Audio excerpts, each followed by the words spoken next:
இப்பதான் தாக்கல் பண்ணியிருக்கிறாங்க. ஆரம்ப நிலையிலேயே எதிர்க்கட்சிகள் கடும் எதிர்ப்பை காட்டியிருக்கிறாங்க வக்ஃப் வாரிய சட்ட திருத்த மசோதாவுக்கு. இவ்வளவு எதிர்ப்புகள், சந்தேகங்கள் இந்த மசோதா குறித்து தேவைதானா? எல்லா சட்டங்களும் திருத்தங்களுக்கு உட்பட்டது. எல்லா சட்டங்களும் காலத்தின் தேவைக்கு ஏற்ப மாறுதலுக்கு உட்பட்டவை. முன்னொரு காலத்தில் இயற்றப்பட்டு விட்டதனாலேயே அதற்கு எந்த புனிதமும் கிடையாது. காலத்தின் தேவைக்கு ஏற்ப மாறுதல் என்பதும் மாற்றம் என்பதும் இயற்கையின் ஒரு கொடை. அதனால திருத்தக்கூடாது, மாற்றம் கூடாது என்று சொன்னால் அவர்கள் பிற்போக்குவாதிகள் என்று பொருள். இப்ப திருத்தம் கூடாது, மாற்றம் கூடாது என்பதல்ல இன்னைக்கு வந்திருக்கிற எதிர்ப்பின் நிலைப்பாடு. இந்த வக்ஃபு சட்டமே 1923 பிரிட்டிஷ் ஆட்சி காலத்தில் கொண்டு வரப்பட்டு 1954 செழுமைப்படுத்தப்பட்டு 1995 ஒரு முழு வடிவம் பெற்று 2013 கூட சில திருத்தங்கள் கொண்டு வரப்பட்டிருக்கிறது. இத்தனை திருத்தங்கள் வந்த போது இந்திய முஸ்லிம் சமூகத்திலிருந்து எந்த எதிர்ப்பும் வரவில்லை. முஸ்லிம்களின் நலன் காக்க போராடுகிற எந்த அரசியல் கட்சிகளும் அது குறித்து எதிர்ப்பு தெரிவிக்கவில்லை, ஏற்றுக்கொண்டார்கள். அப்ப திருத்தத்திற்கு எதிரான எதிர்ப்பு அல்ல, திருத்தத்தின் நோக்கம் என்ன என்பதுதான் முக்கியமானது. அப்போ இதற்கு முந்தைய ஆட்சி காலத்தில் கொண்டு வரப்பட்ட திருத்தங்கள் அந்த வக்ஃபு சட்டத்தை செழுமைப்படுத்தி இருக்கிறது. அந்த வக்ஃபு என்கிற நோக்கத்திற்கு உகந்ததாக இருந்திருக்கிறது. என்ன நோக்கத்திற்காக வக்ஃபு உருவாக்கப்பட்டதோ, வக்ஃபு சட்டங்கள் கொண்டு வரப்பட்டதோ, அதனுடைய நோக்கத்தை நிறைவேற்றக்கூடிய வகையில் அமைந்திருக்கிறது. ஆனால் இன்னைக்கு பாஜக கொண்டு வருகிற திருத்தம் என்பது அந்த வக்ஃபினுடைய நோக்கத்திற்காக அல்ல.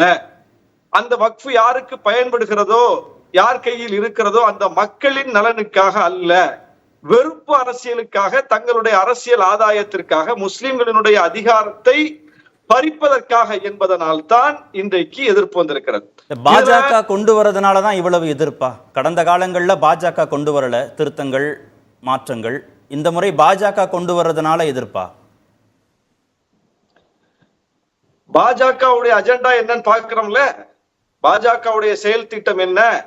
காஷ்மீருக்கு சிறப்பு அந்தஸ்தை பறித்திருக்கிறார்கள். சிறப்பு அந்தஸ்தே இந்தியாவில் வேறு யாருக்கும் இல்லையான்னு கேட்டா இப்போதும் சிறப்பு அந்தஸ்து இருக்கிறது வடகிழக்கு மாநிலங்களுக்கு. அப்ப சிறப்பு அந்தஸ்துக்கு எதிரானதல்ல பாஜக, அது காஷ்மீருக்கு இருக்கிறது என்பது அவங்களுடைய பிரச்சனை.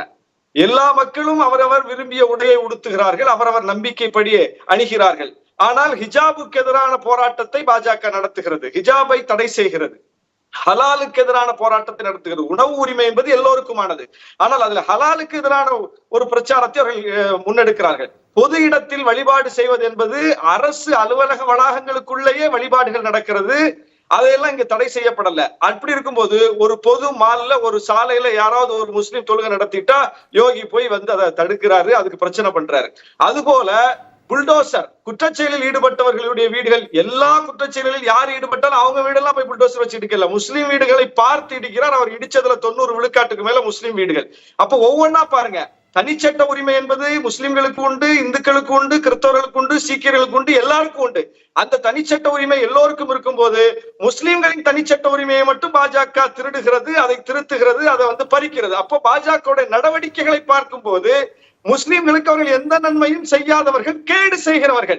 அப்படிப்பட்டவர்கள் அவருடைய ட்ராக் ரெக்கார்ட் அப்படி இருக்கும்போது இதுல முஸ்லிம் பெண்களுக்கு பிரதிநிதித்துவம் கொடுக்கிறோம் அப்படின்னு வர்றாங்க. நான் என்ன கேட்கிறேன், இப்ப நானும் தமிழ்நாடு வக்ஃபு வாரியத்தினுடைய ஒரு உறுப்பினர், 12 உறுப்பினர்கள்ல நானும் ஒரு உறுப்பினர், சட்டமன்ற உறுப்பினர்கள் 2 பேர் அதுல உறுப்பினர் ஆகலாம்ங்கிற அந்த சட்ட விதிகளின்படி நான் உறுப்பினரா இருக்கிறேன். எங்களுடைய அந்த 12 பேர் கொண்ட உறுப்பினர்களில் 2 முஸ்லிம் பெண்கள் உறுப்பினர்களாக இருக்கிறார்கள். உங்களுக்கு நான் படங்கள்லாம் அனுப்பி வச்சிருக்கேன், அதை காட்டுங்க. வக்ஃபு வாரிய கூட்டம் எப்படி நடக்குதுன்னு பாருங்க, அந்த போட்டோ அனுப்பியிருக்கேன். அந்த கூட்டத்தில் அந்த 2 முஸ்லிம்களும் ஆணுக்கு நிகராக சமமாக அமர்ந்து முடிவுகளை எடுக்கிறார்கள், ஒப்பமிடுகிறார்கள், விவாதிக்கிறார்கள்.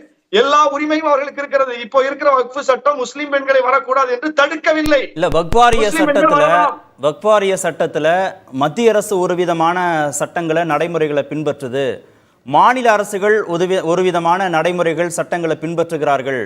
தமிழ்நாட்டில் வக்ஃப் வாரியத்தில் பெண்கள் உறுப்பினர்களா இருக்கிறாங்க, எல்லா மாநிலங்கள்லையும் பெண்கள் உறுப்பினர்களா இருக்கிறாங்களா? பிரதிநிதித்துவம் இருக்கா? உத்தரவாதப்படுத்த முடியுமா? ஒரு சட்டம் அனுமதிக்காமல் எப்படி இது சாத்தியம்னு கேக்குறேன். அந்த சட்டத்தில் தடை இருந்தால் தமிழ்நாட்டில் எப்படி 2 பெண்கள் வந்தாங்கன்னு கேக்குறேன். வக்ஃபு வாரியத்தினுடைய சிஇஓ என்கிற அந்த முதன்மை செயலாளர் பொறுப்பிலேயே பெண்கள் இருந்திருக்கிறார்கள். பெண்கள் இருந்து வழி நடத்தி இருக்கிறார்கள். இப்ப 2 ஆண்டுகள் நான் இருக்கும் போதே பெண் சிஇஓ இருந்து வழி நடத்தின வக்ஃப் வாரியத்தை நான் பார்த்திருக்கிறேன். அப்போ இதுதான் பார்க்கிறோம். அப்போ சட்டத்துல அதுக்கு தடை இல்ல, மார்க்கத்துல அதுக்கு தடை இல்ல. மார்க்கத்தில் தடை உண்டு என்றால் அதற்காக இயற்றப்படுகிற சட்டத்திலே அந்த தடை வந்திருக்கணும். அப்ப மார்க்கமும் அதை அனுமதித்திருக்கிறது, சட்டமும் அதை அனுமதிக்கிறது. அப்படி இருக்கும்போது இந்த திருத்தத்தினுடைய தேவை என்ன, நோக்கம் என்ன? அப்போ முஸ்லிம்கள் பெண்களை இப்படித்தான் வைத்திருக்கிறார்கள். பாருங்க, வக்ஃப் வாரியத்துல பெண்கள் கிடையாதுன்னு சொல்லி ஒரு தோற்றத்தை ஏற்படுத்துவதற்காக இவர்கள் ஒரு திருத்தத்தை கொண்டு வர தேவையே இல்லை. அந்த திருத்தத்துக்கான அவசியமே கிடையாது.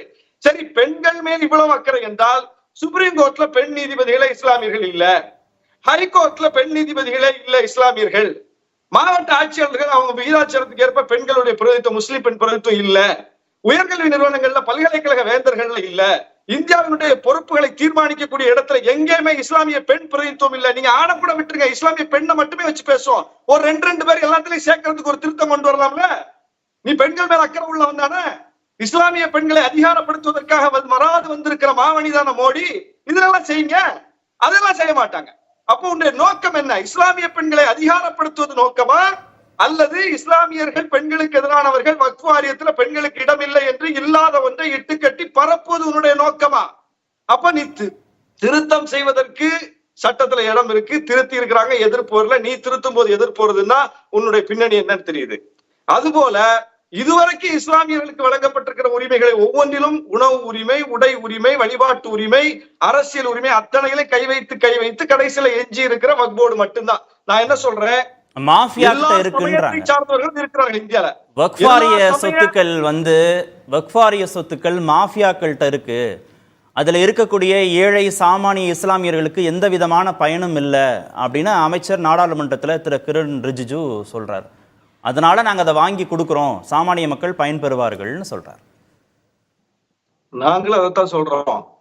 லட்சோப லட்சம் கோடி ரூபாய் மதிப்புள்ள வக்ஃப் நிலங்களும் வக்ஃப் சொத்துக்களும் யார் யாரோ கைகளில் சிக்கி கிடக்கிறது, ஆக்கிரமிப்பாளர்களின் கைகளில் சிக்கி கிடக்கிறது. அதை மீட்க வேண்டும் என்றால் வக்ஃப் வாரியத்தை வலிமைப்படுத்துங்க.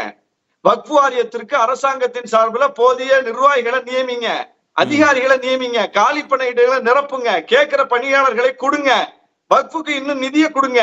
நிதியை கொடுத்து அந்த கட்டமைப்பை வலுப்படுத்தி அதிகாரிகளை நியமிச்சு அந்த சொத்துக்களை மீட்பதற்கான கால நிர்ணயத்தை பண்ணுங்க.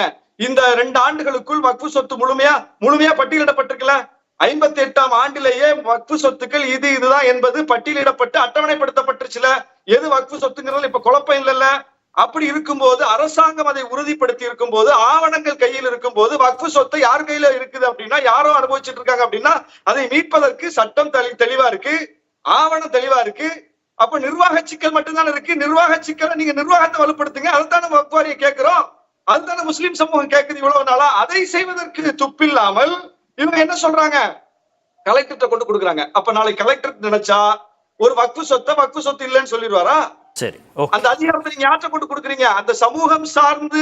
ஏன்னா இது வெறுமனே நிர்வாகம் சார்ந்த பிரச்சனை இல்லை, இது வழிபாடு சார்ந்தது. பள்ளிவாசலையும் வக்ஃப் வாரியம் நிர்வகிக்கிறது, மதரசாக்களை வக்ஃப் வாரியம் நிர்வகிக்கிறது. இதெல்லாம் வழிபாடு தொடர்பானது. நீங்க வேற ஒரு வழிபாட்டு தளத்தோடு ஒப்பிடாதீர்கள். வழிபாட்டு தளத்துல போய் முஸ்லிம்களை உறுப்பினரா நியமித்ததாகவோ, வக்ஃப் வாரியத்தையும் இந்து கோயிலோடு ஒப்பிடாதீர்கள்ன்றாங்க, வழிபாட்டு தலங்களோடு ஒப்பிடாதீர்கள்ன்றாங்க.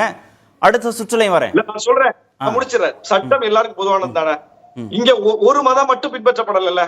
இந்தியாவில் எத்தனையோ மதங்கள், சமய வழிபாட்டு முறைகள் இருக்கிறது. ஒரு வழிபாட்டு முறையை நிர்வகிக்கக்கூடிய அமைப்பில் இன்னொரு வழிபாட்டு முறையை சார்ந்தவரை உறுப்பினராக நியமித்த ரோல் மாடல் இருக்கு. அதை பின்பற்றி இந்த சட்டத்தை கொண்டு வர்றோம். அவங்களுக்கு எல்லாம் ஒரு சட்டம், உங்களுக்கு ஒரு சட்டமா, உங்களுக்கு என்ன விலக்கா அப்படின்னு கேட்டா கூட லாஜிக் இருக்கு. அப்படி ஒண்ணு காட்டுங்கன்னு கேக்குறேன். அப்ப இப்படி ஒரு வழிமுறையே இல்லை. ஆனா நீங்க இங்க வந்து கை வைக்கிறீங்க. இது என்ன அநியாயம் இல்லையா? இதெல்லாம் இதுல ஏதாவது நியாயம் இருக்கா? பேசும்.